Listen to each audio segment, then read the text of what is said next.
దానివల్ల గెలుస్తారని నేను పెద్దగా ఇప్పుడు ఆశించాలి. 1-2 చోట్ల గెలవటం వేరు, ఢిల్లీలో, పంజాబ్లో. అదే చాలా గొప్ప. నా దృష్టిలో వాళ్ళు సాధించిన విజయాలు చాలా గొప్పవి, రాజకీయ విజయాలు, ఎన్నికల విజయాలు. ఢిల్లీలోని పంజాబ్లో గెలవటం ఆషామాషి కాదు. మన ఎన్నికల వ్యవస్థలో ఒక కొత్త పార్టీ కాంగ్రెస్ ఇప్పుడు మొన్న వచ్చినాయి ఢిల్లీలో. ఆంధ్రప్రదేశ్లో కాంగ్రెస్ ఏం చేయగలుగుతుంది, బీజేపీ ఒంటరిగా ఏం చేయగలుగుతుంది, కేరళలో బీజేపీ ఏం చేయగలుగుతుంది, తమిళనాడు ఏం చేయగలుగుతుంది.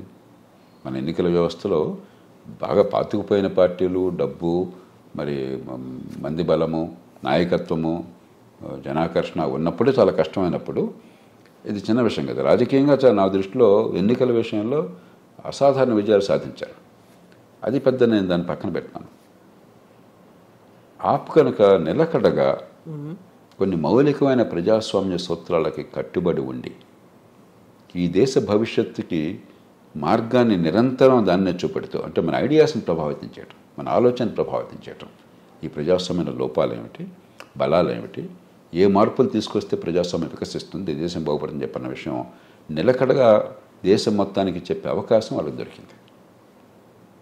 దానికి బదులు ఎన్నికల్లో ఎలా, ఏ చిట్కాలతో గెలవాలి, ప్రత్యర్థిని ఏ రకంగా బండబూతులు తిట్టాలి, ప్రధానికి కయ్యమని ఎట్లా లేవాలి, ఆ విషయంలో ఆరితేరి మిగతా వాళ్ళతో సమానం అన్న భావాన్ని కలగజేసి పెద్ద పార్టీ తేడా లేదు అని చెప్పని ఇంకో పార్టీ లాగా మేము ప్రత్యామ్నాయం కాదు అని. నిజమైన ప్రత్యామ్నాయం ఎన్నికల్లో సీట్లన్నీ వచ్చినాయని కాదు. ఒక బలమైనటువంటి ప్రజాస్వామ్యంలో ఇప్పుడు ఉదాహరణకి లోక్సత్తా ప్రతిరోజు చెప్తాను ఏ మార్పులు ఎందుకు కావాలో.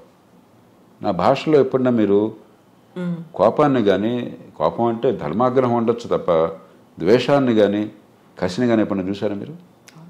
అబ్యూజివ్ టాక్ కావచ్చు, అగ్రెసివ్నెస్ కావచ్చు. సో ప్రతిదానికి బస్తీ మీద సవాల్ అని చెప్పనే పద్ధతి కానీ, ఏదో రకం ఎన్నికలు గెలవడం కోసం చిట్కాలు కానీ, దీర్ఘకాలిక వ్యూహం లేకుండా వ్యవస్థను ఎట్లాగా మనం బాగు చేయాలని చెప్పిన స్పష్టత లేకుండా చేయడం అనేది దేశానికి జరిగిన చాలా పెద్ద నష్టం. అది అవకాశాన్ని కోల్పోయాం. ప్రత్యక్షంగా జరిగిన నష్టం ఏంటంటే ఈ తాత్కాలికమైన సంక్షేమము, తాయిలాలు ప్రజాస్వామ్య దేశంలో, దేశంలో ఎప్పుడు దాని ఆకర్షణ ఉంటుంది. దాన్ని అసలు అత్యున్నత స్థాయికి తీసుకెళ్ళిపోయేది ఒక సిద్ధాంతంలాగా, అదే పరిపాలనలాగా మార్చింది ఆప్.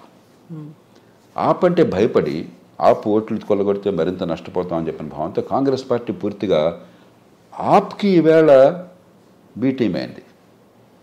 పార్టీగా గొప్ప పార్టీ, గొప్ప చరిత్ర ఉన్న పార్టీ, కానీ ఇవాళ తోక శరీరాన్ని కదిలించింది. ఆప్ అనే చిన్న పార్టీ అంటే భయపడి ఆప్ తాయిలాలన్నీ ఇప్పుడు కాంగ్రెస్ పార్టీ ఇప్పుడు కర్ణాటకలో, తెలంగాణలో కాంగ్రెస్ పార్టీ ఇచ్చిన హామీలు, ఆప్ హామీలు ఒక్క పదం తేడా ఉందో చూడండి మీరు. అంటే దేశ రాజకీయాన్ని నెగటివ్గా మార్చింది ఆప్. తాత్కాలికమైనటువంటి సంక్షేమం ఇవ్వాలి కొంత, కానీ సమతూకాన్ని పాటించాలి, అది ఒక భాగం. కానీ నిజంగా దీర్ఘకాల అభివృద్ధి, ఆదాయాలు పెంచడము, అభివృద్ధిని సాధించడం, పెట్టుబడులు పెంచడం ప్రధాన అస్త్రంగా ఉండాలి. అసలు ఆ అవగాహన లేకుండా ఎన్నికల్లో గెలుపు తప్ప ఇంకోటి వద్దు అన్న భావంతో ఆప్ ఎప్పుడైతే చేసిందో దేశ రాజకీయాన్ని మరింత భ్రష్టు పట్టించింది. ఆ కారణంగా ఇక మూడోది, మనం రాజ్యాంగబద్ధమైన పాలనలో ఉన్నాం. గెలుస్తారు, ఓడతారు. గెలిస్తే గొప్పవాడు కాదు, ఓడితే తక్కువవాడు కాదు, ఎన్నికల్లో పోటీ చేయనివాడు తక్కువవాడు కాదు. మనం చాలా పరుషమైన భాషని వాడి, ఉదాహరణకి ఎలక్షన్లకు ముందు ఎన్నికల సంఘం రేపు పొద్దున పదవి కోసం పిచ్చి పనులు చేస్తున్నాడు, వీడు అంతాను అర్జెంటుగా ఏదో పదవి ఇచ్చేస్తుంది ఏ ఆధారాలు లేకుండా. తర్వాత రాహుల్ గాంధీ గారు ఈ ఎలక్షన్ రిగ్గింగ్ చేస్తే వాళ్ళు గెలుస్తున్నారు, హ్యాకింగ్ చేశారు, ఈవీఎంలో హ్యాకింగ్ అవుతుంది. లేకపోతే ప్రధానమంత్రినో మరొకరినో, ఆఫ్టర్ ఢిల్లీ ఒక నగరపాలిక సంస్థ, ఒక కేంద్ర ప్రతిపాదిత ప్రాంతం, ప్రధానమంత్రినో మరొకరినో చాలా పరుషమైన పద్యాలతో నిందించడం, నువ్వెంత అని చెప్పని. లేకపోతే రాజ్యాంగబద్ధమైనటువంటి హైరార్కీ ఉంటుంది, దాన్ని గౌరవించకుండా లెఫ్టినెంట్ గవర్నర్ గారు మరొకరు, వాళ్ళు తప్పులున్నాయి, వీళ్ళు ఒకళ్ళు తప్పనే అంటున్నా. కానీ సంప్రదాయాలు పాటించాలి. ఉదాహరణకి గతంలో కాంగ్రెస్ పార్టీకి ముఖ్యమంత్రిగా ఢిల్లీలో 3 సార్లు షీలా దీక్షిత్ గారు చేశారు. ఆవిడ రాజకీయంగా గట్టిగా పోరాడింది, బీజేపీని ఓడించింది. ఆనాడు బీజేపీ ప్రధాన ప్రతిపక్షం ఢిల్లీలో. పరిపాలన బాగా చేసింది, వ్యక్తిగతంగా మంచి నాయకురాలు. ఎక్కడెక్కడ నోరు జారలేదు. అది ప్రజాస్వామ్యంలో చేయాల్సిన పని. ఈ బండబూతుల రాజకీయము, ఆడోపేడో తెలిచే రాజకీయము, నలుపు తెలుపు రాజకీయము మరింత పెంచింది. కాబట్టి 3 రకాలుగా చూడాలి విశ్లేషణ. గెలుపు ఓటమి 10 ఏళ్ళు ఉండటమే గొప్ప విషయం. పెద్ద తేడాలు కూడా మళ్ళీ ఇంకోసారి కూడా వస్తారు వాళ్ళు. 2% తేడా ఉంటుంది. కాబట్టి అది నేను దాని గురించి అసలు విశ్లేషించను. కానీ ఈ దేశానికి గొప్ప అవకాశం ఆపు ద్వారా ఒక మౌలికమైన రాజకీయం మలుపు తిరుగుతుంది అన్నటువంటి ఆశ కలిగింది చాలామందికి. ఢిల్లీలో ఉన్న ప్రత్యేక పరిస్థితుల వల్ల ఢిల్లీకి దేశంలో అత్యున్నత తలసరి ఆదాయం అన్నది, ఎక్కువగా మధ్యతరగతి ఓటర్లు ఉన్నారు. లోక్సత్తాకి హైదరాబాద్లో కొంతమంది ఓటు లభించింది, కానీ 10%. మిగతా చోట్ల 1%. ఎందుకంటే మనకు మన ఎలక్టరేట్, మనకున్న రాజకీయాలు, ఇక్కడ గ్రామీణ ప్రాంతాల్లో పేదరికము పద్ధతులు వేరు. ఢిల్లీ అట్లా కాదు, గొప్ప అవకాశం లభించింది. దాన్ని కనుక ఆచరణలో సిద్ధాంతాన్ని స్పష్టంగా అవగాహన చేసుకుని, దేశం భవిష్యత్తును అర్థం చేసుకుని దాన్ని ప్రజలు చూపెట్టడంలో కనుక సరైన పాత్ర తీసుకుంటే ఎన్నికల్లో గడిపోవడానికి సంబంధం లేకుండా దేశంలో ప్రజాస్వామ్యాన్ని బాగు చేయడానికి ఒక కీలకమైనటువంటి పాత్రధార అయి ఉండేది. ఆ అవకాశం కోల్పోవటం చాలా దురదృష్టకరం.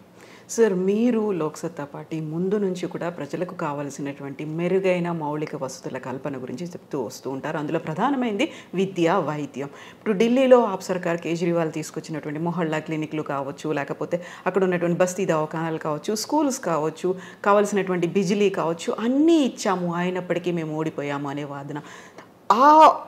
కేజ్రీవాల్ సర్కార్ ఏదైతే చేశారో దాన్ని ప్రామాణికంగా తీసుకొని చాలా రాష్ట్రాలు కూడా అక్కడికి విజిట్కి వెళ్ళాయి, వాటిని మేము అనుసరిస్తామని చెప్తూ వచ్చారు. విద్యా ఆరోగ్యం మీద దృష్టి పెట్టినమాట వాస్తవం. నేను దాన్ని పబ్లిక్గా ఎన్నోసార్లు బహిరంగ మెచ్చుకున్నాను. నేను వెళ్ళి చూసి వచ్చాను. కనీసం దాని మీద మాటల్లో అయినా చర్చలో అది కీలక అంశంగా పెట్టారు. కానీ మౌలిక మార్పుల కోసం కృషి చేయలేదు. ఈ 2 తేడా ఉంది. మంచి బిల్డింగులు కట్టి, స్విమ్మింగ్ పూల్ కడితే అది విద్యను ఇచ్చినట్టు కాదు. అలాగే డెఫినెట్గా నేను బస్తీ దవాఖానాల్ని, మొహల్లా క్లినిక్ని బాగా పబ్లిక్గా బహిరంగ ప్రేస్ చేశాను. కానీ మోడల్ మరింత మంచిగా చేయొచ్చు. వివరాలు వెళ్ళే సమయం లేదు ఇప్పుడు. కాంపిటీషన్ అండ్ చాయిస్ బేస్డ్గా అది గవర్నమెంట్, కానీ అయినా మంచిదే. సత్యేంద్ర జైన్ అని చెప్పిన ఆరోగ్య మంత్రి బాగా చేశారు. కానీ మౌలికమైన మార్పు కోసం మార్గాలు పెట్టలేకపోయినారు. అంటే కొద్దిగా చేసి బ్రహ్మాండంగా ప్రచారం చేసుకుని అయిపోయిందని చెప్పిన తీరు బాగా వచ్చేసింది. విద్యా ఆరోగ్యం అలా కొద్దిగా బిల్డింగులు కట్టేస్తే దేశం అంతా కొన్ని లక్షల కోట్లు ఖర్చు పెడుతున్నాం బిల్డింగుల కోసం అని చెప్పాను. అది విద్య వచ్చినట్టు కాదు. ఢిల్లీ కాబట్టి కొంత అడ్వాంటేజ్, ఎందుకంటే వాళ్ళకి సిలబస్ జాతీయ స్థాయి సిలబస్ని తీసుకుంటారు. ఢిల్లీకి వేరే, నాకు తెలిసిన వేరే సిలబస్ లేదు. CBSE వగేరా వాళ్ళు చూసుకుంటారు. కాబట్టి ఖచ్చితంగా దాని మీద దృష్టి పెట్టడం మంచిదే. కానీ మౌలికమైన మార్పుకి, దానికి కావాల్సిన చర్చకి వాళ్ళేమీ తెర తీయలేదు. విద్యా ఆరోగ్యంలో మన దేశంలో మౌలికమైన సమస్య ఏంటి, పరిష్కారం ఏంటి, అది ఢిల్లీ నగరానికి ఒక రకమైన రీతి ఉంటుంది, గ్రామీణ ప్రాంతాల్లో మరో రీతి ఉంటుంది, ట్రైబల్ ప్రాంతాల్లో మరో రీతి ఉంటుంది. ఆ లోతు లేదు. కానీ కనీసం దాని మీద దృష్టి పెట్టారు, సంతోషం. మిగతావి ఫ్రీ కరెంటు, ఫ్రీ వాటర్, ఇవన్నీ కూడా పాజిటివ్ కాదు, నెగటివ్. మీరు ఎప్పుడైతే నేను ఫ్రీగా ఇచ్చేస్తానన్నారో కాలక్రమేణా ఆ వ్యవస్థ నాశనం అయిపోతుంది.